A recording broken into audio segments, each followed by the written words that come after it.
90% students अपना best performance देते हैं एग्जाम के अंदर, but they don't clear the exam. अक्सर मुझे स्टूडेंट्स कहते हैं दैट मैम, मैंने दिन रात पढ़ाई की थी, मॉक्स किए थे, रिवीजन भी किया था, मैं आउटिंग्स पे भी नहीं जाती थी, मैंने अपने फ्रेंड से भी कट ऑफ कर दिया था, पर फिर भी रिजल्ट मेरे हिसाब से नहीं आया। मैंने इतने सारे स्टूडेंट्स के साथ काम किया है, इतनी सारी मार्कशीट्स इवेल्युएट की हैं, मुझे रियलाइज हुआ है कि जो डिफरेंस है ना, वो इंटेलेक्ट नहीं होता। ऐसा नहीं होता कि एक इंसान ज्यादा मेहनत कर रहा है इसलिए वो पास हो जा रहा है। मैंने एवरेज स्टूडेंट्स को भी पास होते हुए देखा है, और मैंने brilliant, hard working, intelligent students को भी फेल होते हुए देखा है।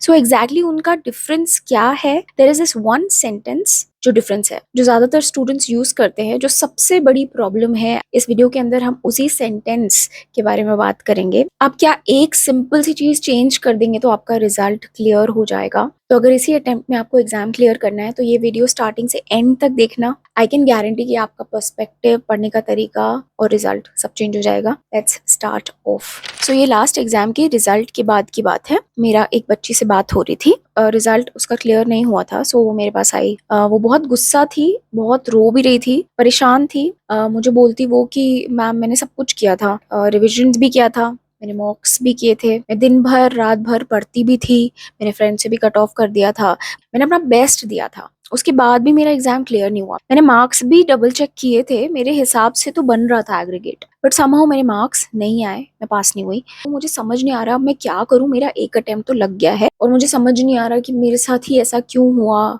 जबकि मैंने तो अपना बेस्ट दिया था। बार बार वो ये चीज कह रही थी कि मैंने तो अपना बेस्ट दिया था, और यही वो एक सेंटेंस है जिसकी मैं बात कर रही हूँ। अक्सर जब हम कहते हैं ना कि मैंने अपना बेस्ट दिया है, तो सुनने में ये बहुत कामिंग, रिलैक्सिंग, पीसफुल लगता है कि हमने एक्सेप्ट कर लिया है अपना जो भी डेस्टिनी था। तो I give my best sentence के साथ प्रॉब्लम क्या है, एक एग्जाम्पल के साथ समझते हैं, फिर अपन वापस से इस बच्ची के बारे में बात करेंगे कि हमने क्या चेंजेस किए इसके प्लान के अंदर। समझो दो रनर्स हैं, वो लोग फिजिक में एग्जैक्टली सेम है, सेम हाइट है उनकी, सेम बॉडी स्ट्रक्चर है, उनका ना ट्रेनिंग भी एकदम एक जैसा था, सेम कोच था, वो सेम टाइम ड्यूरेशन के लिए उन्होंने ट्रेनिंग किया, उनका डाइट भी सेम था, सेम घंटों के लिए वो रोज ट्रेन करते थे, सेम ट्रैक पे ट्रेन करते थे, सब कुछ सेम था। वो दोनों एक रेस में पार्टिसिपेट करते हैं। सो एक एग्जैक्ट सेम डिस्टेंस के लिए दोनों रनिंग करते हैं और चेक करते हैं कि कितने टाइम में वो लोग फिनिश कर देंगे, कौन फास्ट है इन दोनों में से।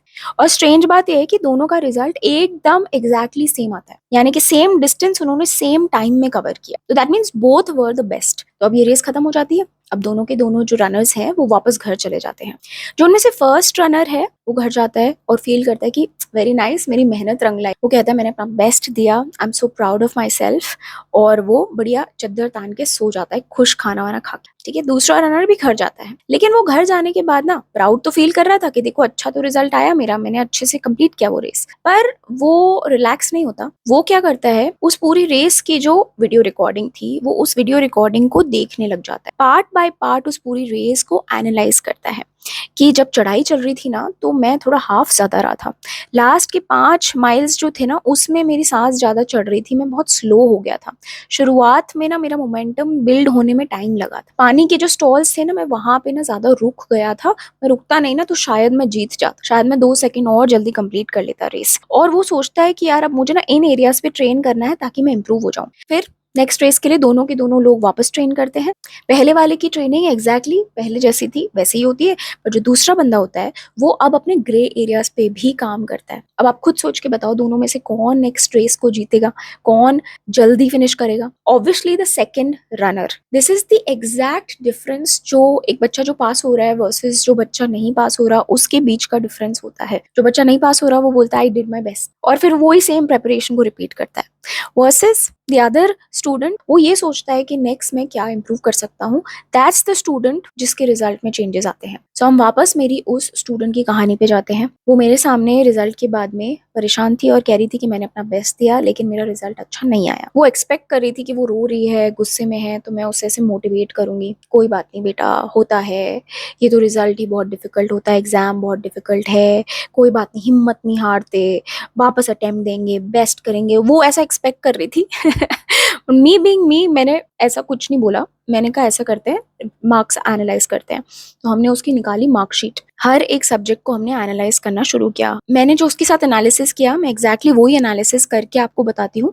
अगर आप भी उस स्पॉट पे हैं तो आप मेरे साथ साथ ये एनालिसिस कर लेना। मैं ये जो डॉक्यूमेंट है ये टेलीग्राम चैनल पे भी शेयर कर दूंगी इफ यू वांट। तो अब ये जो बच्ची है इसने सी फाइनल का ग्रुप 1 का एग्जाम दिया था। तो इसके अंदर 3 सब्जेक्ट्स है अपने। अब इसके जो है अकाउंट्स में 42 मार्क्स थे, ऑडिट के अंदर 38 और एसएफएम के अंदर 50 मार्क्स थे। तो एग्रीगेट इसका 130 बन रहा था, जो कि फेल था। अकाउंट्स में मैंने उससे पूछा जो पूरा का पूरा सिलेबस था, क्या तूने कोई चैप्टर्स छोड़े थे? ऐसा था कि तूने पूरा सिलेबस किया था? तो उसने कहा नहीं, मैंने 3-4 चैप्टर्स छोड़े थे क्योंकि मुझे पता था वो कम वेटेज के और मेरे पास टाइम नहीं। फिर उसके बाद मैंने पूछा कि तूने कितनी बार रिविजन किया था? तो उसने कहा हाँ, एग्जाम से पहले 5 दिन मिले थे, 5 दिन मैंने बढ़िया रिविजन कर लिया था। मैंने कहा ग्रेट। फिर मैंने कहा कि तूने जो क्वेश्चन सॉल्व किए थे वो तूने हाथ से सॉल्व किए थे कि नहीं किए थे? ऐसा तो नहीं तू ओरली चेक कर रही थी? उसने कहा नहीं, मैंने हाथ से सॉल्व किए थे। मैंने कहा पेपर कितना अटेम्प्ट किया था? तो उसने बोला मैम 80% कर पाई थी, 20% मुझे आता ही नहीं था और टाइम भी कम था। फिर मैंने पूछा उससे कि तूने पास्ट एग्जाम पेपर्स, मॉक्स, आरटीपीज वगैरह कुछ किए थे? तो उसने कहा नहीं मैम, उतना तो टाइम ही नहीं मिला था, मैंने लास्ट के 2 महीने में ही पढ़ाई की थी,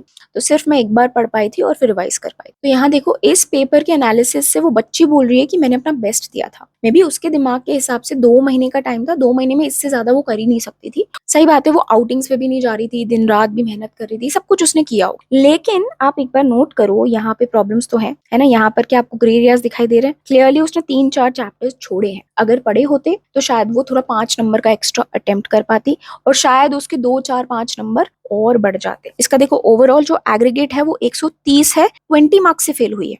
फिर इसने देखो अटेम्प्ट कितना किया है, 80% ही अटेम्प्ट किया है। तो अगर वो अपनी स्पीड पे काम करती, मेहनत करती, समहाउ 90-95% अटेम्प्ट कर पाती, तो वो 15 नंबर और स्कोर करने का चांस था। अभी तो उसने अटेम्प्ट ही 80 मार्क्स का किया है, उस 80 में से जाके उसको 40 मिले हैं। फिर देखो उसने कोई मॉक्स और एग्जाम पेपर्स नहीं किए। अगर वो कर लेती, बाय चांस 2 मॉक पेपर्स भी कर लेती, आरटीपी कर लेती, तो उसको पेपर पैटर्न का कितना आइडिया हो जाता, एग्जाम में उसकी स्पीड कितनी बढ़ जाती। क्या हम इसे कह सकते हैं उसने अपना बेस्ट दिया था? नहीं, there is definitely scope to improve. फिर हमने ऑडिट की बात करी। ऑडिट में इसकी आए 38, मतलब वो पास भी नहीं हुई थी। पूछा मैंने उससे कि उसने सारे चैप्टर्स किए थे? तो बोली कि नहीं मैम, 4-5 छूटे थे मेरे। और बोली कि मैम मुझे ना कुछ याद नहीं आ रहा था एग्जाम के अंदर। ऑडिट या कोई थ्योरी पेपर्स में अक्सर ऐसा होता है कि बच्चों को ना चीजें एग्जाम के अंदर याद नहीं आती, तो क्या करे? मतलब उनको एक्टिव रिकॉल करना है या उनको मल्टीपल रिविजन्स करने हैं, आखिरी दिन पे रिविजन पूरा होना चाहिए, तभी आपको चीजें याद आएंगी। तो यहाँ पे भी ग्रे एरिया तो डेफिनेटली था। इसके अंदर मैंने उससे पूछा कि भाई तूने एग्जाम में कितना अटेम्प्ट किया? तो बोली कि मैंने 70 मार्क्स का, 80 मार्क्स का ही अटेम्प्ट किया। फिर से उसने 30 नंबर तो अटेम्प्ट ही नहीं किया। अटेम्प्ट कर पाती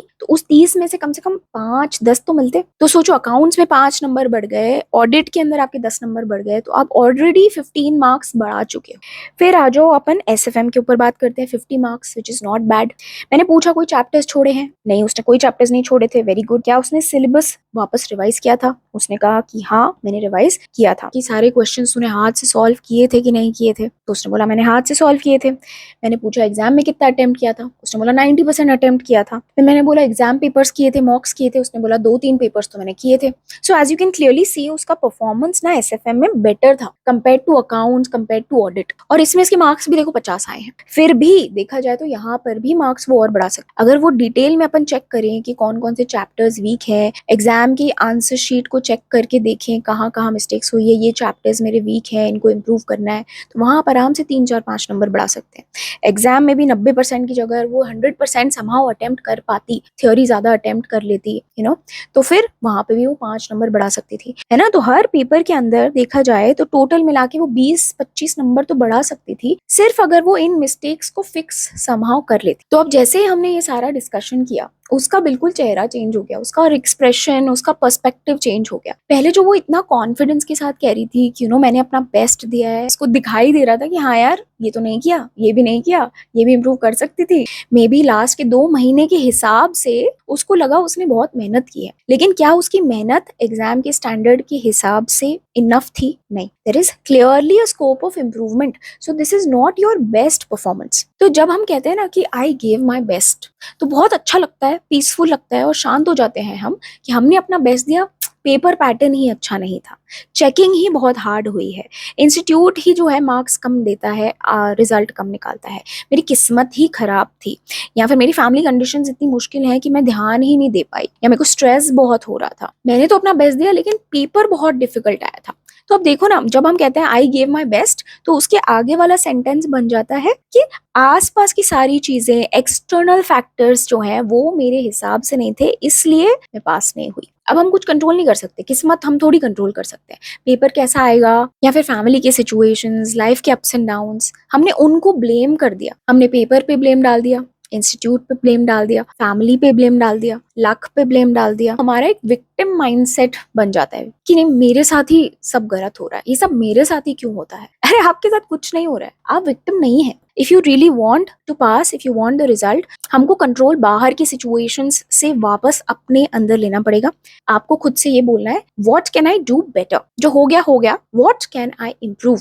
तब आपको दिखाई देगा कि यार मैंने तो रिवीजन नहीं किया, मैंने तो मॉक्स नहीं किए, मैं तो और कॉन्सेप्ट्स पे ज्यादा ध्यान दे सकती थी, घर में पढ़ाई नहीं हो रही तो मैं लाइब्रेरी जा सकती थी, इतना स्ट्रेस होता है मैं मेडिटेशन से अपना स्ट्रेस कम कर सकती थी। आपको पता है एग्जैक्टली आपकी लाइफ में क्या प्रॉब्लम है and you have the power to fix it. तो coming back to my student कि उसके साथ क्या हुआ, आगे की स्टोरी बताती हूँ। हमने ना दोबारा से स्टडी प्लान बनाया और इस बार स्टडी प्लान के अंदर खास तौर पे मैं रेगुलर बेसिस पे ध्यान दे रही थी कि जो हमारे वीक एरियाज हैं वो उसने पहले फिक्स किए कि नहीं किए। तो पूरे जर्नी में हमने ना वो चीजों को फिक्स किया, उस पर उसने मेहनत करी। आई एम नॉट सेइंग वो परफेक्ट हो गई, लेकिन वो डेफिनेटली इंप्रूव हो गई और अगले एग्जाम में पास हो गई। जब वो पास हुई ना, पेपर तब भी डिफिकल्ट आया था, इंस्टीट्यूट तब भी सेम है, रिजल्ट का परसेंटेज तब भी कम था, एक्सटर्नल सर्कमस्टांसेस सेम थी, पर वो पास हो गई। क्यों? क्योंकि उसका लेवल बढ़ गया, उसने अपने वीक एरियाज को इंप्रूव कर दिया। एक बहुत प्यारी सी कोट है, I love it so much, कि if you keep repeating the same patterns don't expect a different result. अगर आपको रिजल्ट चेंज करना है तो आपको अपने पैटर्न्स को चेंज करना पड़ेगा। तो अभी मैं चाहती हूँ कि आप कमेंट सेक्शन में मुझे एटलीस्ट 1 या 2 पॉइंट्स लिख के बताइए